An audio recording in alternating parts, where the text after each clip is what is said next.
Welcome back to Arthur Weasley's Muggle How-To, the only wizarding show where electricity meets confusion and the results are usually smoky. Today, Arthur has set his curious eyes on another mysterious Muggle marvel, the toaster. It began when Arthur spotted a shiny silver box in a Muggle cafe. It hummed faintly, smelt of bread, and occasionally spat out smoke. Arthur was fascinated. He asked the Muggle cashier, "What is this contraption? A mini dragon incubator?" The cashier blinked and said, "Ah, that's a toaster," Arthur whispered reverently. "Toaster! The name alone hums with forbidden power." Arthur brought one home immediately. His wife, Molly, begged him not to plug it in indoors this time. He ignored her. With a look of scholarly determination, he placed the toaster on the kitchen table next to a loaf of bread and a fire extinguisher. Now, according to Muggle legends, this slot here transforms simple bread into golden treasure, a process known only as toastification. Arthur inserted 2 slices, pressed the lever, and stared like a man witnessing dark magic. After 10 seconds, nothing happened. Arthur frowned. Perhaps it needs motivation. He tapped it with his wand. The toaster immediately began to levitate. The toast flew out, spinning like Quidditch quaffles, and smacked him in the forehead. "Excellent!" he shouted. "It's trying to communicate!" Molly screamed. "Arthur, not again!" Undeterred, Arthur began testing various objects. First, a Pop-Tart. Instant combustion. Second, a scone. It launched across the room and hit the family clock. Third, a shoe, for science. The shoe caught fire. Molly calmly dumped a bucket of water over the toaster. It hissed ominously. Arthur whispered, "It's alive!" After several singed eyebrows, Arthur decided to read the Muggle instruction booklet, something he considered the forbidden texts. He gasped aloud. "Do you know Muggles measure heat in numbers? No flames, no incantations, just numbers."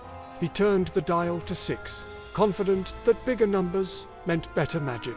Moments later, the toaster erupted in golden glory, sending toast soaring skyward like phoenix feathers. Arthur cheered, "Success! I have conquered the bread box."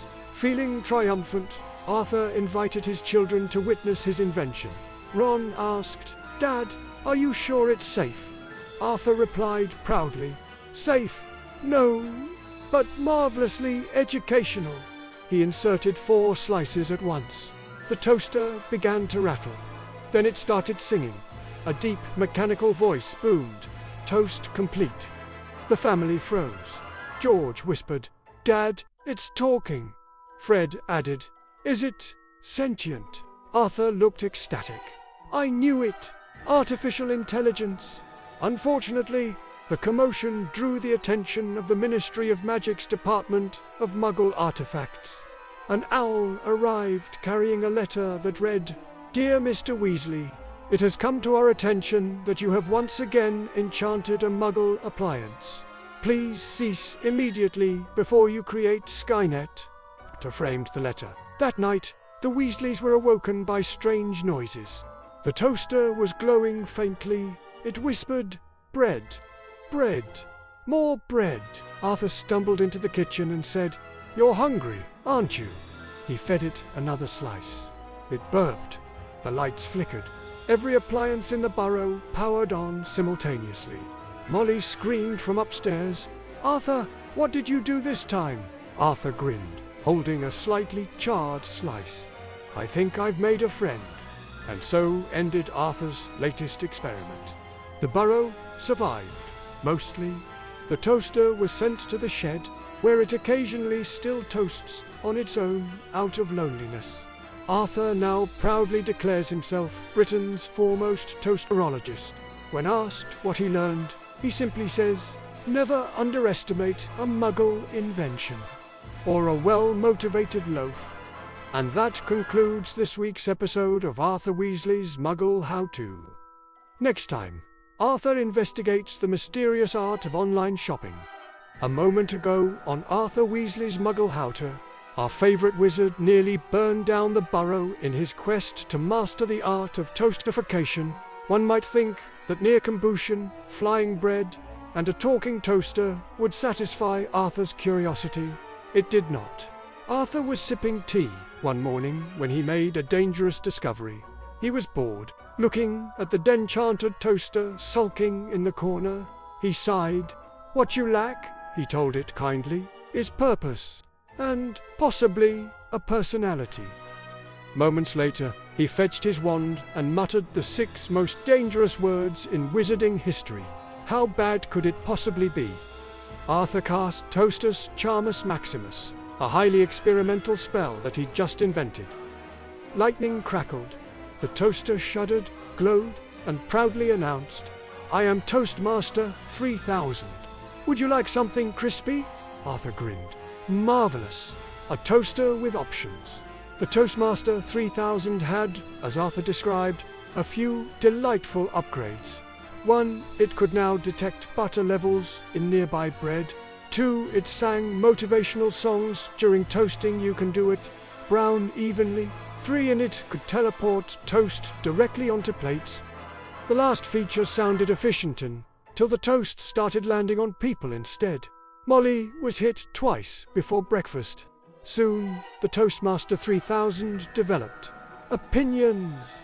When Ginny requested lighter toast, it hissed, "Cower."